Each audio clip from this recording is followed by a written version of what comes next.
During school vacation, a group of teenagers decided to spend a few days at a secluded villa deep in the forest. Raka, Maya, Andy, and Cinta were thrilled for their adventure.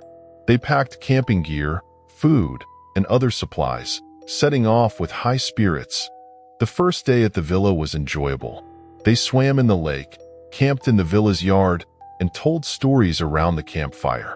However, on the second night, the atmosphere began to change.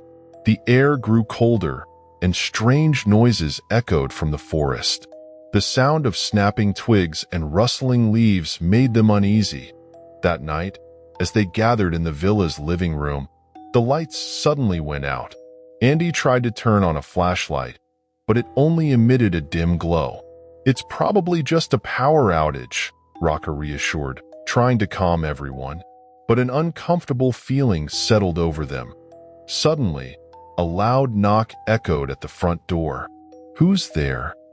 Cinta asked, her voice trembling. There was no reply. They exchanged worried glances. Maya mustered the courage to open the door, but no one was there. Only the cold night wind greeted them. As they returned inside, they found a handwritten message on the bathroom mirror: "Get out before it's too late." The message sent shivers down their spines. Who could have done this? Andy asked nervously. They decided to stick together and stay alert throughout the night. In the early hours, Raka heard whispers coming from the direction of the forest. With a nearly dying flashlight, he led the others to investigate. They cautiously followed the sounds and stumbled upon an old shack that seemed long abandoned. The shack's door was slightly ajar, and inside, they found photos of their villa with red crosses marked over them. Fear intensified as they looked at the photos. They rushed back to the villa, but their car's engine refused to start. "We're trapped here," Cinta said in panic. They tried to find a cell phone signal for help but were unsuccessful. That night, the knocking on the door resumed, louder and more urgent. They didn't dare open the door. Peeking through the window, they saw a shadowy figure slowly walking towards the forest. "We need to get out of here," Maya said. Feeling desperate, they decided to leave the villa and walk through the forest, hoping to find help. As dawn broke, they stumbled upon a highway and managed to flag down a passing car. The driver, an elderly man, listened carefully to their story and said, "You're lucky to come out alive. That villa has been abandoned for a long time due to many unexplained events." They finally returned to the city safely, but the haunting memories of those terrifying nights in the villa would continue to haunt them. What was supposed to be a fun vacation turned into a nightmare they would never forget. Several weeks after returning from the villa, Raka, Maya, Andy, and Cinta started to regain a sense of normalcy in their lives. However, shadows of the forest events still haunted them. Every night, they woke up from the same nightmares, seeing shadows behind the windows and hearing knocks on the door. One night, Andy received a mysterious message on his phone. The message read, "Don't think it's over yet. I'm still here." Andy felt uneasy and immediately contacted his friends. They gathered at Raka's house to discuss the message. "Could someone be targeting us?" Maya asked anxiously. They knew they had to investigate further to truly feel safe. Raka found an old article about the villa on the internet. The article described a man named Mr. Surya, the villa owner, who had mysteriously disappeared years ago. The villa had been left abandoned after several people reported strange occurrences and mysterious sounds. With this new information, they decided to return to the villa and try to find more clues.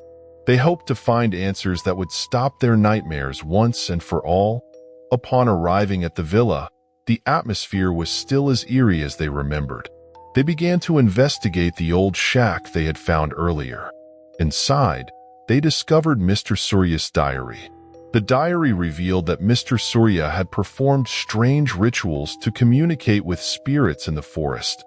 The more they read, the clearer it became that these rituals had summoned something malevolent. On the last page of the diary, it read, "The spirits will not let anyone leave. they will continue to pursue. Maya suddenly heard rustling outside the shack. They saw a shadow approaching. With fear gripping them, they hurried back to the villa, trying to find a way to stop the spirits. Andy remembered from Mr. Surya's diary that the spirits could only be expelled by burning their belongings. They gathered the items they found in the shack, including the marked photos, and took them to the villa's yard. They lit a bonfire and began burning the items. As the fire blazed, they heard screams coming from the forest, as if something evil was departing. After the fire died down, the atmosphere around the villa felt calmer. They felt the heavy burden that had haunted them begin to lift. Although they knew the experience would always leave a mark on them, they finally felt relieved. They returned to the city with a sense of peace, hoping that everything was finally over. Their nightmares began to fade, and they could resume their lives without fear.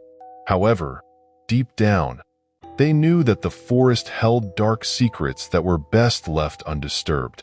Several months later, Raka, Maya, Andy, and Cinta seemed to be returning to normal life. However, one night, Maya found a mysterious letter slipped under her door. The letter smelled of earth and contained a faded yellow sheet of paper with hastily written words. "You're not entirely safe yet. They're still here." Maya immediately contacted her friends and showed them the letter. The fear they thought had disappeared returned. Who could have sent this letter? Andy asked anxiously. They knew they had to investigate further to truly feel safe again. They visited the city library to find more information about Mr. Surya and the villa.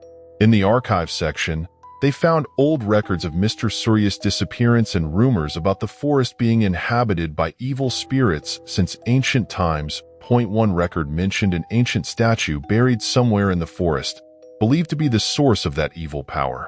They also discovered that Mr. Surya was a descendant of the statue's guardian, and that his rituals might have awakened something that should have remained buried. Armed with this information, they felt compelled to return to the forest to find and destroy the statue. They prepared themselves better this time, bringing survival gear, maps, and enough supplies. Upon arriving in the forest, the atmosphere immediately turned grim. The sky seemed darker, and the air felt heavy. They began searching for the statue based on the clues from the records they found. After hours of searching, they stumbled upon an area overgrown with unnaturally thick vegetation. In the middle of the area, they found a stone statue covered in moss and leaves. The statue depicted a human figure with a face that looked angry and full of rage. They realized this was the source of the evil power that had been troubling them. Raka took out a large hammer they had brought and started smashing the statue. Each blow echoed through the forest like thunder. Suddenly, a strong wind blew, and screams echoed around them. They continued smashing the statue until only shards remained. After the statue was destroyed, the wind subsided, and the forest returned to tranquility. They felt that the malevolent power had finally been vanquished. With a sense of relief, they left the forest and vowed never to return. Back in the city, they felt that their nightmares had finally come to an end. There were no more mysterious letters, nightmares, or feelings of being watched. They could finally move on with their lives without fear. However, deep down, they knew they had faced extraordinary darkness and survived to tell the tale.